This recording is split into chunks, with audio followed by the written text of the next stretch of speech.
So Tony Valente, Edmonton Airports, is the chair of the Owners Committee, and he's unable to be here, so he asked me if I would present his report on his behalf. Again, the Owners Committee is a very important one, that they are looking at things from their perspective. So some of the current members on that committee involve Edmonton Airports, Alberta Provincial Government, and DND have joined this group. So again, their purpose, likewise, is to increase industry adoption of BIM amongst owners.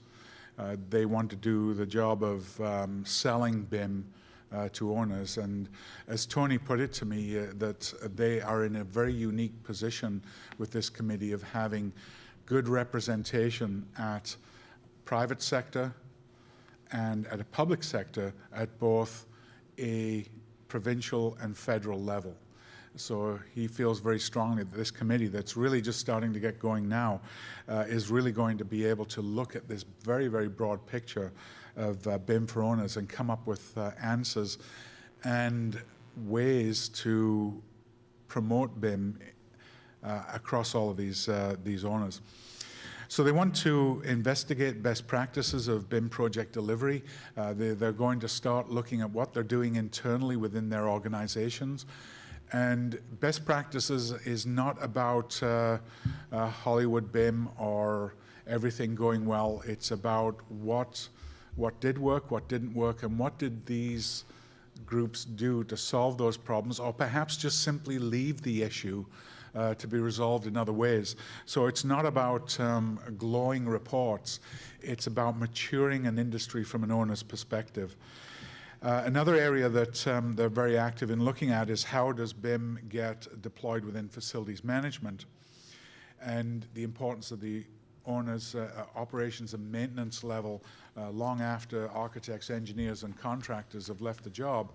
They're left with the baby in the basket, and what do they get? What should they get? How should they take this information? And how does it integrate in with such things as early commissioning technology and things like IBI Maximo?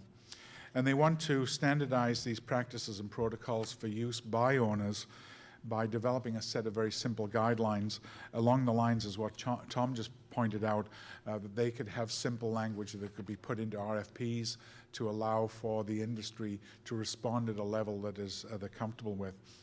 And importantly, you'll see this come up time and time again, interact with other CanBIM committees and industry groups. They're going to take the charge to talk to people like BOMA and other agencies, because they're a collection of owners. They've got a foot in the door, different to that which the architects, engineers, and contractors have.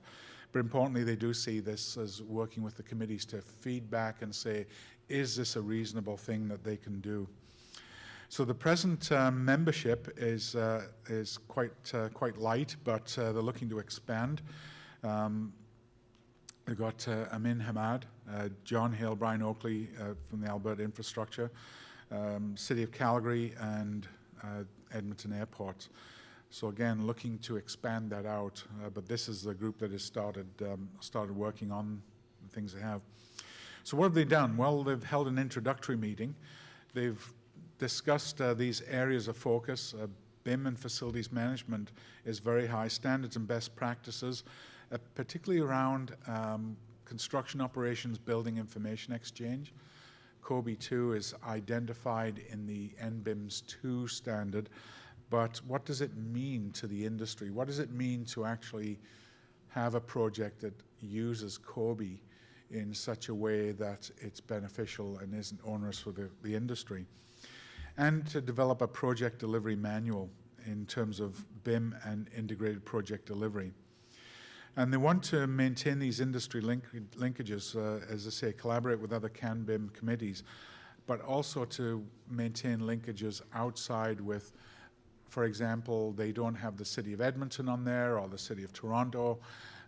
What can they do as a committee of owners to get their foot in the door when sometimes they may look suspiciously at architects and engineers and contractors coming along thinking they just simply want to find work for themselves. Tony's basic approach is these are like-minded people facing like-minded situations and problems. Let's find a way that we can engage them and then use that information again to disseminate out.